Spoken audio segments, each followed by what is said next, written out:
Hey everyone, welcome to my channel. My name is Mallory, and in this video I'm going to be sharing with you Max's 1 month update.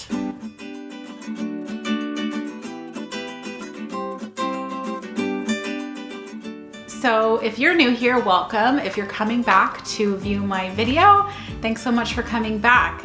Make sure you hit the subscribe button so that you don't miss anything else that I put out. So this video is going to be a little recap on Max's first month, and I will include stuff about his development and about my experience postpartum. Although when I was doing the outline for this video, I have a lot of details for postpartum, so I may, if it's too much information, I might just kind of gloss over it and just focus on him for this video and then do a separate postpartum video. And then just like what life has been like since giving birth, because if you have watched my birth story video, which I will link up above and in the description box, if you watch that, you know that around when I gave birth to Max, that we had a ton of life changes going on. So it's not just getting used to a baby, it's a lot of other things.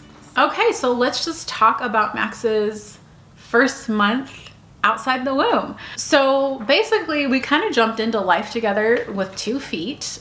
I know that a lot of people don't take their baby out for several weeks. Like they come home from the hospital and then they don't go out in public with their baby for a while. Maybe they'll like go on a walk or something around the neighborhood, but they won't go to stores or anything. But I'm the type of person that I can't just like stay home for a long time. I get stir crazy if I'm not doing things. And I was feeling pretty good after getting discharged. I did have a C-section, an emergency unexpected C-section, but despite that, my recovery has been really good. And so Max actually had his first outing the day after we were discharged from the hospital. So we were in the hospital for 4 days and then came home on a Saturday afternoon, and then his first outing was the next day on Sunday, and we went to church. And I think that's super special that his first time out was to go to church. We're Catholic, so we went to Mass, and then afterwards we went to his first restaurant, and that was a barbecue place. So I'll be putting up some pictures and stuff as we go along here, but he was great. He slept through the entire Mass and the entire lunch. So it was, yeah, he was great. And I think right now, like while they're newborns, even though you have to sometimes stop and like feed them and change a diaper or whatever, it's like taking a newborn out is not hard. It's a little bit time consuming. Actually, it is kind of time consuming because you have to like prepare all these things and make sure you have all this stuff together, but it really isn't that bad because a lot of times they just fall asleep in their car seat and they're just asleep for the outing. So yeah, we've done a ton of outings. Like my parents were here. We've gone to a couple state parks here in California. We've gone to Costco, to Whole Foods, to Target. I mean, all these different places, and just tote him along, you know, not letting, I'm all about like not letting a baby get in the way of doing your, you know, living life as normally as possible. So as far as his medical stuff goes, so he had his first pediatric checkup 6 days when he was 6 days old. So we took him to his first pediatrician appointment and they weighed him, and he weighed 7 pounds 8.5 ounces. He was born and was 7 pounds 6 ounces. And when he left the hospital, you know, he lost a little bit of weight, which is typical. And he was exactly 7 pounds when we left the hospital. So he, within less than a week, he gained 8.5 ounces. So that was pretty awesome. So that was proof that he was feeding really well. We're doing exclusive breastfeeding. And yeah, so the pediatric appointment went great. Because he was a breech baby, it's standard protocol for breech babies to get a hip ultrasound when they're 6 weeks old, just because breech babies are at higher risk for hip dysplasia. However, the pediatrician, she did like a full physical exam on him, and she said that his hips are looking fine, so it's probably not a problem, but you just want to get that ultrasound to make sure. Then at 3 weeks old, we went into the pediatrician again, and I guess it technically was supposed to be like a 2-week checkup, but it ended up counting for his 1 month checkup, his 1 month physical. And I also took him in because he had been experiencing some pretty bad congestion. He has been congested ever since he was born, and at first it definitely was because he was a C-section baby, so they just have extra fluid up there. But I don't know, I was kind of concerned because like Mark caught a cold and then I got the cold, so I wanted to make sure that he wasn't sick with something. And the pediatrician said that it's pretty normal actually for babies to be congested even up to 3 to 4 months old. If you pass that and they're still really congested, then you know there might be something else going on. But she said his septum looks really good. He doesn't have like a deviated septum or anything.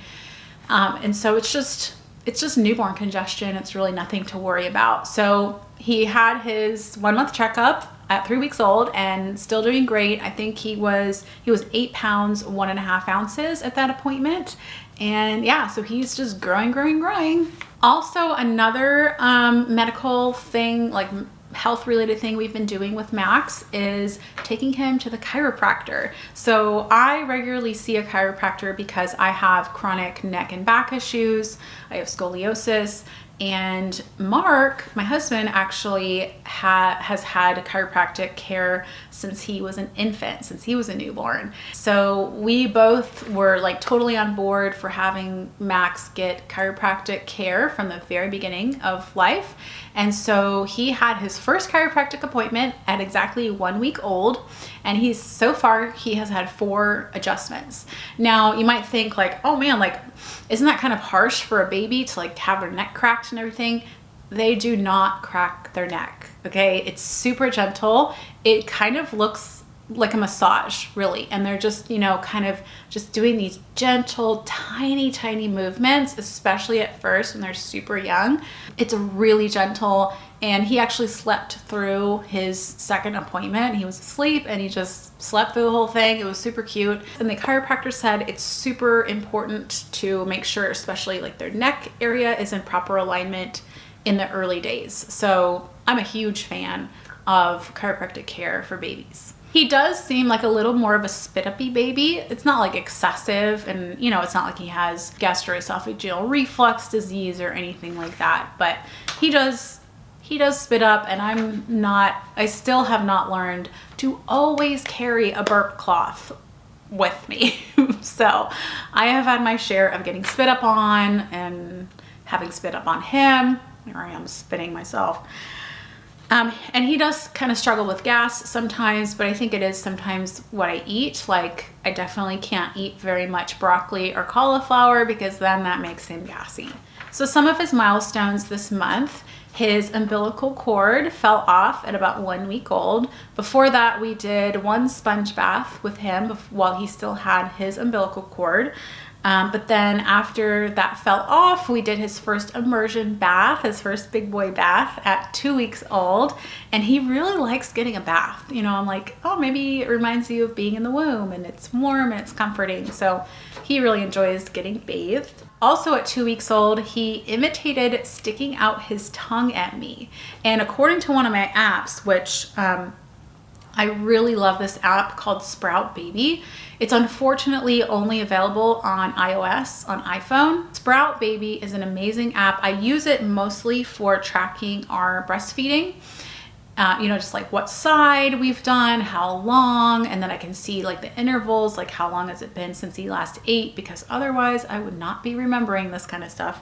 And you can also keep track of like doctor's appointments and milestones and things like, and it gives you little tips on the app. It does cost money. The premium version is $7.99, but I was totally willing to pay that because they give you a 2-week free trial and I got hooked on it.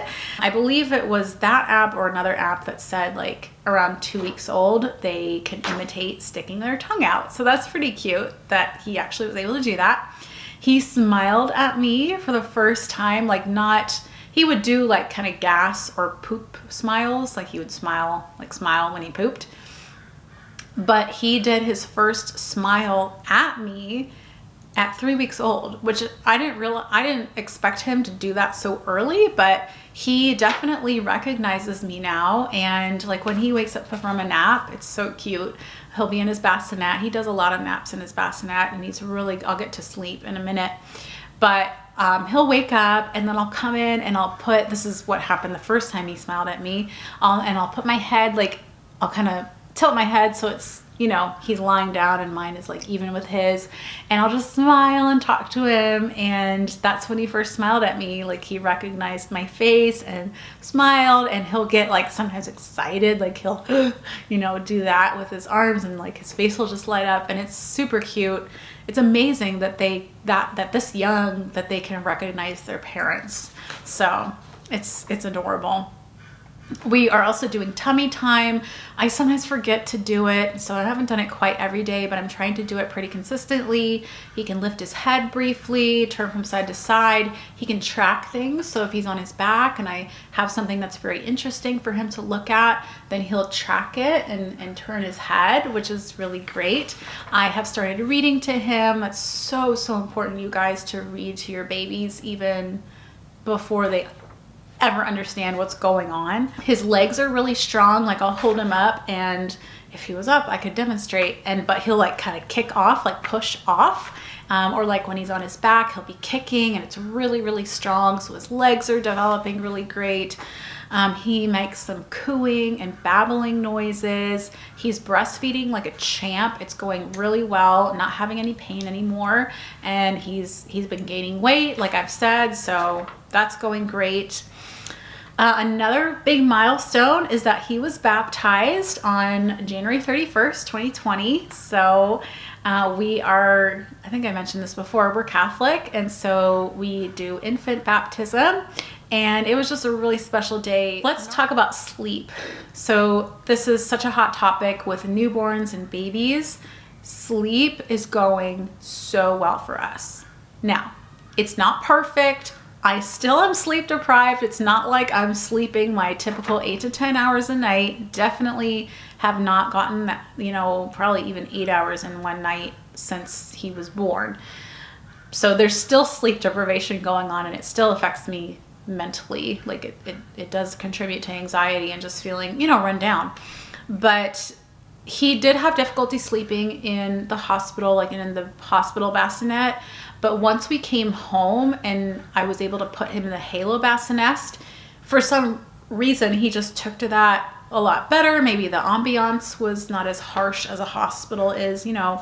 And within the first couple of weeks, he was sleeping for 2 to 3 hour stretches at night. Like, that's pretty typical. There's been a few nights where he has slept 4 hours at a time, or even maybe a little more than that. I don't think he's quite hit 5 hours, but he has sometimes gone like 5 hours without eating. Like, he'll be up a little bit and then go to sleep and then not eat for about 5 hours. So I would say like a 3 hour stretch at night is still pretty typical. And then he'll eat 1 or 2 times during the night. I do go to bed pretty late though. So like what might be an overnight feed for some people is like the feed that we do right before I go to bed. So I go to bed anywhere between midnight and 1 a.m. I should be going to bed earlier, but I'm not. It's a really hard habit to break, even when you're sleep deprived. But anyway, so we do our final feeding before I go to bed, like between midnight and 1. So for some people, that might be a feeding that you might wake up for, and you might be doing like 3 feedings at night. So maybe that's why we have less feedings technically in the middle of the night, because I go to bed so late. Something that I really highly recommend is the Taking Care of Babies newborn sleep class.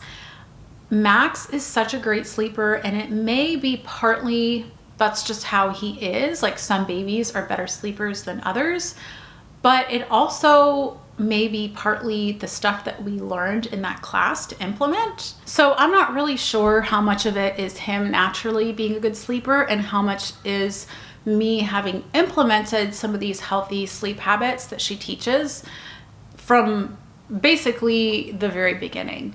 So I think that can make a huge difference, and I would encourage any first-time parents to look into taking this class, or if you're a second-time parent and sleep was really hard for your first baby, to look into taking this class. It's some of the best $74 I have ever spent. For naps, he generally goes into the bassinet for his naps, and he's swaddled and, you know, all this, you know, following all the soothing protocols, and he does really well. He'll sleep anywhere from 1 to 3 hours, sometimes more, sometimes close to 4 hours for a nap. So naps, I feel like, kind of go even better than nighttime sleep. But like I said, some days are better than others. He does tend to get fussier in the evening. And then sometimes, like for a little while, for his first couple of weeks, he was always taking a really solid morning nap. Like we would get up, come downstairs, and then nap from like 10 to noon or 10 to 1. And then suddenly that stopped, and he was having problems going down for his morning nap. So it just, you know, babies are always changing all the time. So, you know, I'm not trying to portray like a perfect sleep. He doesn't sleep perfectly, but it's really good, and I'm really happy about it. That's about Max. I do want to touch on a few things about me postpartum, how I'm doing post C-section. But like I said, if this gets really long, then I think I might do a separate video about postpartum, because you really can go pretty deep into postpartum stuff. So overall, the recovery has been great. I never had to take a narcotic for pain. I only have taken the prescription strength naproxen, so 500 milligrams twice a day. And I did that for maybe like the first like 2 weeks, and then I went down to 1 a day. And then I think in the 3rd or 4th week is when I completely stopped taking pain meds. So I've been off of them for probably close to 2 weeks now. I haven't taken anything for pain. I'm just taking like my normal supplements, and I'm taking some essential oils that are good to help with balancing inflammation, or balancing the inflammatory response. I had a postpartum check at 2 weeks postpartum, just to check the incision. So the incision is healing pretty well, except for the right side. So the right side had a lot more, I mean, not a lot, but it had more swelling. It was kind of red and swollen on the right side, and that's where I would feel most of my pain. And so the doctor just said to keep an eye on it. It still is slightly worse than the rest of the scar. And then recently, within the past week, it opened up just a tiny, tiny bit and is bleeding just a tiny bit. But I'm keeping a Band-Aid over it and watching it to make sure it doesn't get worse. If it does get worse, I'll call my doctor. Anyway, in week 2, I started using the perineal spray that I made with essential oils.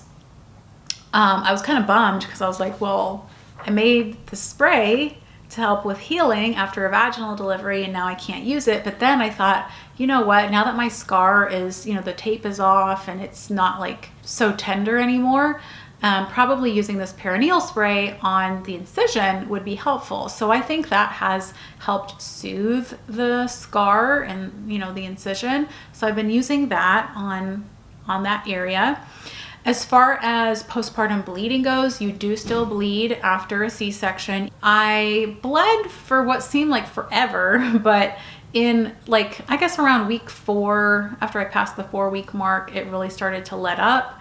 And now in week 5, after 5 weeks, I basically am not bleeding anymore. It's just like the tiniest bit of spotting. I did notice for a little while that the bleeding would get worse if I did too much activity or more activity. So that definitely affects your bleeding, but I think it's pretty much over now. So that's nice. As far as physical activity goes, my doctor at 2 weeks, he said activity is tolerated.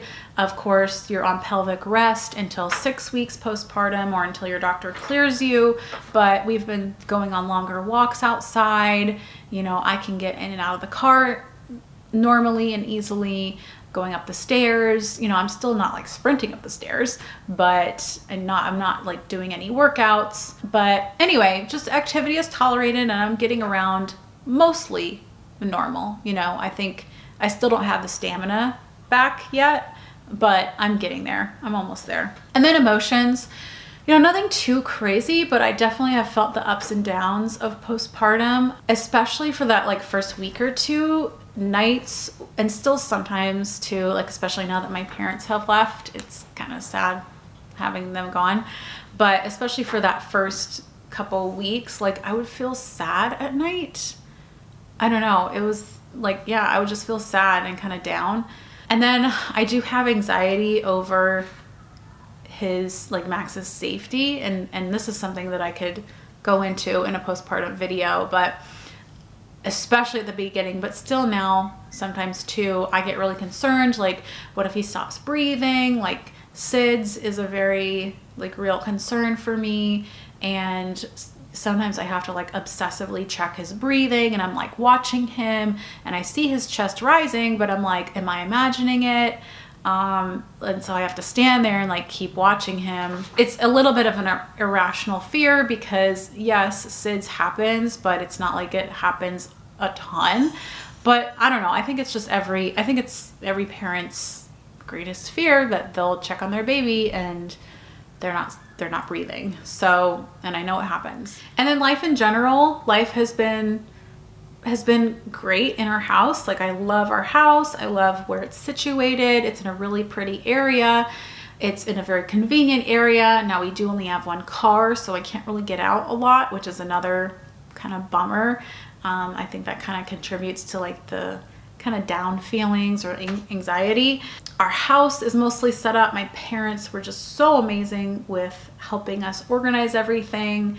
There's still a little bit left to be done, like the nursery needs to be completed. But yeah, life in our house is great. Like, I am so thankful that we're out of that hotel finally and that we have a home. All right, so I think this video is long enough. I probably will do a monthly update, maybe for the first year. It would be nice to kind of keep track of that kind of stuff, just like I did with weekly pregnancy updates, do like a monthly baby update. And yeah, thanks for joining me for this. And I'd love to hear your story about your children in the comments below. So leave them below. And until next time, take care, everybody.